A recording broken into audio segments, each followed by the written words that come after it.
आज पंचायत नहीं बुलाई गई थी, फिर भी पूरा जंगल जमा था। वजह कोई आदेश नहीं था, बल्कि डर था। पिछले कुछ हफ्तों से शहद कम पड़ने लगा था। मधुमक्खियों ने उतना ही शहद बनाया जितना हर साल बनता था, फिर भी छत्ते खाली दिख रहे थे। कोई लड़ाई नहीं, कोई सूखा नहीं, फिर भी कमी थी। महाराज हाथी ने सबकी तरफ देखा। अगर जंगल में कमी है तो किसी न किसी के पास ज्यादा होगा।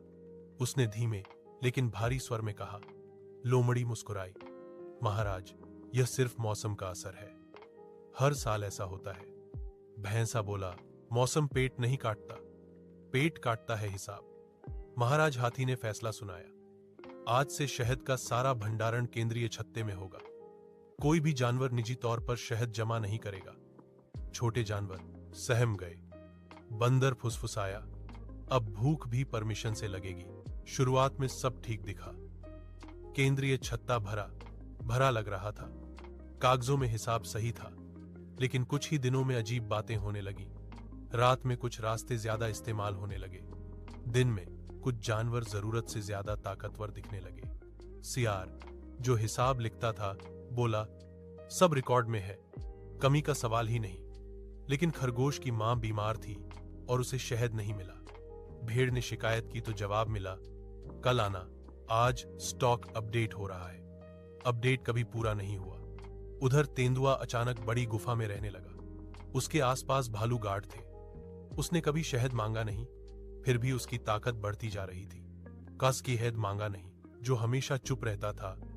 बोला, शहद कम नहीं हो रहा, रास्ता बदल रहा है। किसी ने ध्यान नहीं दिया। एक रात उल्लू ने देखा, केंद्रीय छत्ते से शहद निकला, लेकिन अंदर के हिसाब में कोई बदलाव नहीं हुआ। जो बाहर गया वही अंदर लिखा था, जो अंदर था वही बाहर दिखाया गया। सिस्टम खुद झूठ बोल रहा था। उल्लू सीधे महाराज हाथी के पास गया। महाराज, हिसाब में गड़बड़ है। महाराज हाथी बोला, ज्यादा मत देखो, जंगल भरोसे पर चलता है। उसी रात हाथी को नींद नहीं आई। वह खुद छत्ते तक गया। वहां सियार, लोमड़ी और तेंदुआ मौजूद थे। यह शहद कहां जा रहा है? हाथी गरजा। लोमड़ी बोली, महाराज, यह जंगल की सुरक्षा में निवेश है। तेंदुआ आगे बढ़ा, अगर शहद यहीं सड़ता तो सबका नुकसान होता।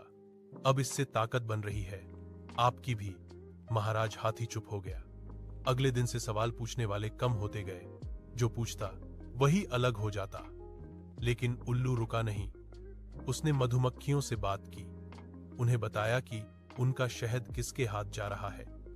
पहली बार मधुमक्खियां चुप नहीं रहीं। वे उड़कर पूरे जंगल में फैल गईं। जहां जहां शहद जमा था, वहां वहां भनभनाहट होने लगी। तेंदुए की गुफा में, लोमड़ी के बिल में, सियार के कागजों पर। अब सच छुपाना मुश्किल था। हाथी के सामने जंगल खड़ा था। इस बार डर के साथ महाराज हाथी ने समझ लिया, अगर राजा गलत हो जाए तो जंगल चुप नहीं रह सकता। उस दिन कोई सजा नहीं सुनाई गई, लेकिन पहली बार जंगल ने हिसाब मांगा। और जब जंगल हिसाब मांगता है तो कहानी नहीं, इतिहास बदलता है।